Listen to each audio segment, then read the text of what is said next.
She's ready now. She is a busy woman. We are about to make history. I am speaking to, woo!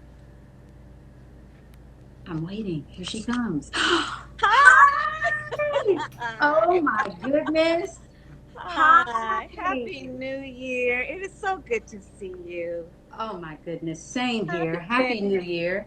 You been good? I I've been well. You know, I brought the new year in no phone, no devices, and I've just been staying so present, and I will tell you that it has worked wonders for Yeah. me just being present. How about yourself? One day at a time. Yeah. Right now I'm actually in Savannah, Georgia, to urge everyone to vote and, Yes. and to vote for Reverend Warnock, Raphael Warnock, who is a son of Savannah and John Ossoff. So I just Yes. got here today to remind folks that their voices matter. Yes. Listen, this is a historic moment. I am talking to the Vice President elect Kamala Harris. You have been a senator for a very long time as well. So the fact that you're endorsing, Reverend Warnock and Ossoff says a lot about you. Let's get into what we both care so much about, which is this January 5th Senate runoff election in Georgia. Yes. Um, is that a train behind you? I love it. There is a train and it's Listen, roaring. listen, you are a hardworking woman. And so I just want to get right into my first question for you. Um, let's set the scene. What is the makeup of the Senate? What is the importance of having a Senate? The thing. It is so there are 100 members of the United States Senate. And right now the Republicans have the majority. And so that means that whoever's in the majority gets to basically make the rules Right.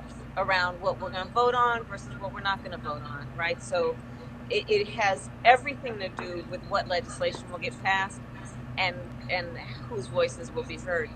I am only Janelle. I am only the second Black woman in the history of the United States Senate to be elected. Mm. And right now, and when I am sworn in on January 20th, which I will be, whether Donald Trump likes that or not, um, I will be. Yes. But there will the bitter, sweet moment about that is that there will be no more Black women in the United States Senate, Mm. right? Yeah. Yeah. I used to joke with Cory Booker, who's the senator from New Jersey, that when I got there, we had a Black Senate caucus because there were two of us, Mm. right? Yeah. Of 100.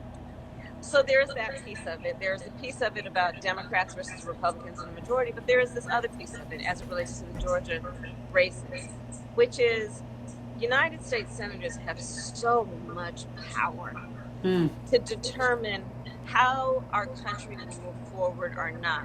And I'll remind folks of an example that I think is such a great example, which is I was on the Senate floor at about 2 o'clock in the morning a couple of years ago when we were debating the future of the Affordable Care Act, known as Mm. Obamacare.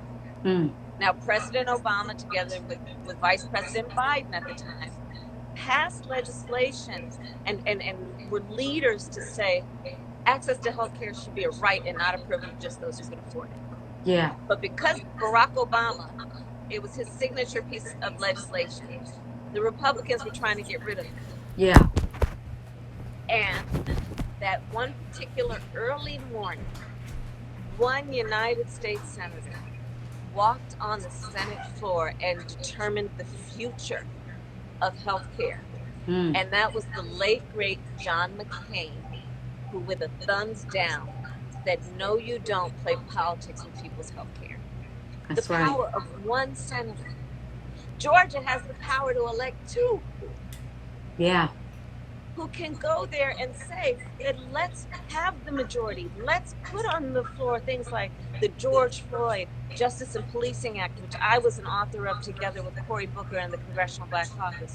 We have the power to say, let's put on the floor legislation that's about addressing climate change and taking it seriously, including climate injustice Yeah. and racial injustice as it relates to that issue. will have the power to say, let's have a federal minimum wage that is at least $15 an hour instead of $7.25 an hour. That's The right. power to say, let's deal with the inequities in our education system, in our healthcare system, in our economy. All of this is at stake. Yeah. Not to mention that Georgia has such a long history of trying to take away and deny people the right to vote. Let's not forget one of the great heroes who is now a great ancestor, John Lewis, a son of Georgia, Yeah. who shed his blood on the Edmund Pettus Bridge for our right to vote. And we now have an opportunity in his home state to elect John Ossoff and Raphael Warnock in his memory, dedicated to what he wanted us to do, which is to vote. Yeah. Yes. That is so well said. I think if you are in Georgia right now, please figure out where you are and where you can vote. Uh, January 5th is Tuesday. This is the Senate runoff election. We need the Biden Harris administration agenda to be supported by Democrats. We know that if Mitch McConnell and the Republicans run the Senate, they will put us in gridlock and they will put us in paralysis and block everything that the Biden Harris administration is trying to do. We cannot allow that. So we have to elect Ossoff and Warnock. January 5th. I'm with you, Kamala. I don't know what our time. I don't know what our time is like, but I had like maybe another question for you. You Good. And tell then I me. have one for you. Okay. Okay. Okay. Cool. Uh, I would say, can you talk to us? Talk to us. Remind us about what you and Joe Biden, what you guys are passionate about, what you're going to be hitting the ground running, doing this as soon as you get into office. Talk about your agenda. Well, it's about dealing with the four crises that have converged on us. And so first and foremost, it's COVID.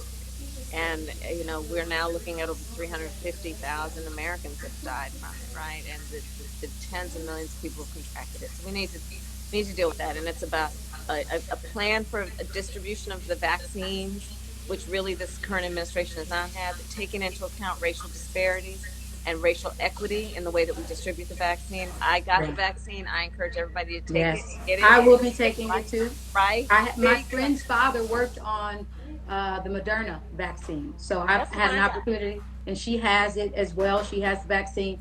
I've talked. I trust scientists. I That's believe in science. Yeah, That's right. That's yeah, right. So we want to encourage everyone when it's their time to get vaccinated. We need to deal with the other crisis, which is, of course, the economic crisis that has resulted from that. Here in Georgia, 1 in 7 families is describing their family has been hungry. yeah, 1 in 6 are describing their inability to pay rent. 1 in 4 small businesses are looking at going out of business, and this is reflective of the national statistics. So the other priority is to get folks back up and running around small businesses, around jobs, to get kids back in school. We have a commitment. If hopefully we have a Congress that will work with us to yeah.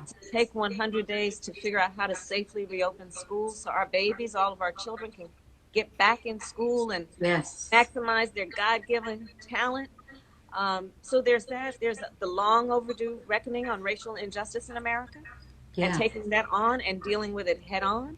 And then, of yeah, course, the climate crisis, and which is, pounding at our door in every way. yeah. So those are the four main areas of focus. Um, Tell me what you are so brilliant and creative, and you always give of yourself. You and I run into each other where you are Yeah. always doing social justice work. You are always speaking truths about race and about gender and about equality and equity. So tell me, we're still in the new year, in the earliest days of the new year. What motivates you and what gives you a sense of hope and optimism about Mhm. 2021? Well, I've seen it. I've seen it happen. I've seen what happens when communities come together. And coming from a large community, I tell the story all the time. My grandmother was a sharecropper, in Aberdeen, Mississippi. So I come from a hard working class family where everybody had to pull together. People were washing dishes, you washing clothes, you're taking care of each other. Is And so Derek sleeping too? community has been at the center. It's not something that everybody is going to have the stomach for or the patience for. Right. But there are sacrifices at an early age that I've had to make for my community to help better my community, to want to make my community proud. And so I think as music has, given me more notoriety and I've traveled around the world, I have a unique ability to bring people together. I have a unique ability to speak for the voices who are pushed to the margins of society. I might not always do it right. I might not always want to do it, but it's something that my grandmother instilled in us that it baffles me today that I can't let go. I cannot push aside the rights of marginalized communities. Being queer, being black, growing up with a mom who was a janitor and my father was a trash man. My stepdad, still works at the post office. He does not want to quit. Right. So I have a unique, I have access to certain things, and I also have my ears to the streets and to the ground of what real people are dealing with. And so yeah, I think I just try to use music and art to continue to tell that story and to bridge those gaps. Because when you at a concert, it don't matter what God you serve, what party you're a part of. You're all uniting around something. That's right. Yeah. That's right. Yeah. That's right. Keep doing what you do. Keep doing what you Thank do. you. You inspire so many people, and the beauty of your gift is that you do have a very special way of bringing people in a welcoming way, in a way that is about sharing the dignity that we should share with each other, but doing it always with a force that is about truth telling.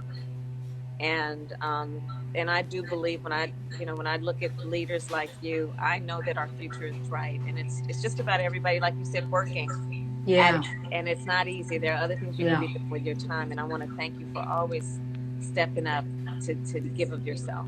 It means Well, so much.